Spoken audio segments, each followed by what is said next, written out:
Chicago has been experiencing fluctuating weather patterns since the end of winter. Though tourists find it odd, locals just see it as another day in the city. After a dominating year, which also shattered some school records, the DePaul softball team is knocked out of the playoffs by Kentucky, but they still look back on this year as a successful one.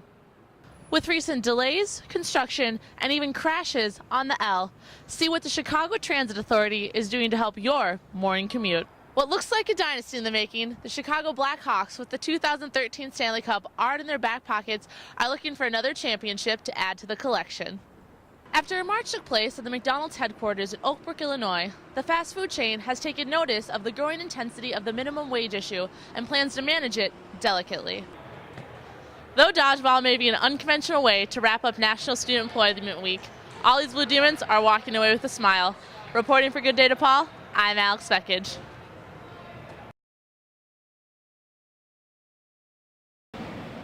Particularly harsh winter conditions have made driving in Chicago more challenging than normal.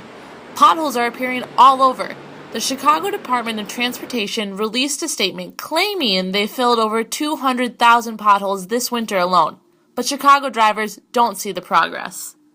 I'm trying to get to work, and it's like all these potholes. People are swaying back and forth to try to get to the side of the road that doesn't have a hole, and there's no side. I mean, when is the city going to get stuff together so we can get to work on time? Fullerton Avenue is notoriously known for its bad driving conditions. Due to the harsh conditions of this year's winter, potholes around campus are becoming more and more abundant. They're not only annoying, but can serve as very dangerous for drivers. Potholes are a result of the cold climate. When melted snow seeps into a crack in the road, it freezes and expands the crack. The weight and pressure of the vehicle begin to break down the road, thus creating a pothole. As more and more cars hit a pothole, its size can increase. Chicago drivers have reported popping tires, bending their rims, or even denting their bumpers. But the potholes don't always affect the drivers. One longboarder has had a few close encounters.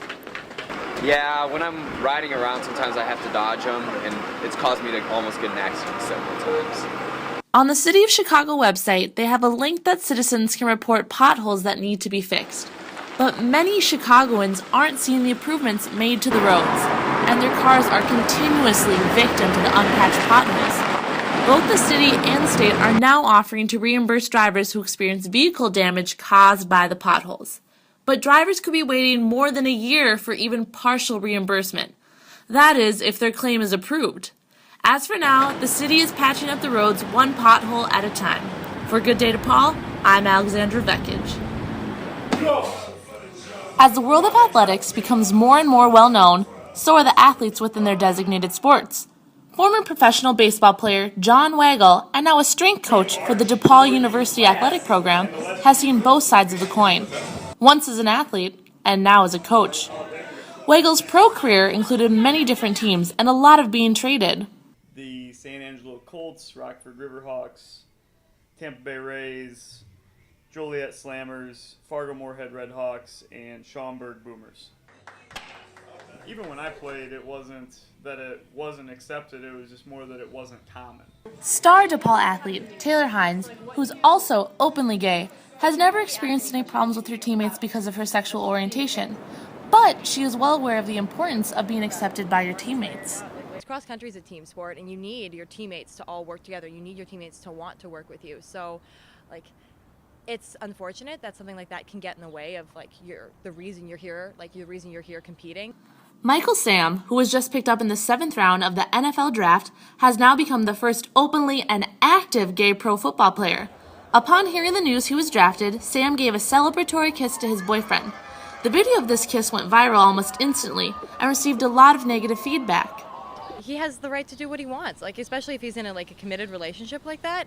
Yeah, he's celebrating. It's no different than kissing your mom or kissing your girlfriend, for that matter.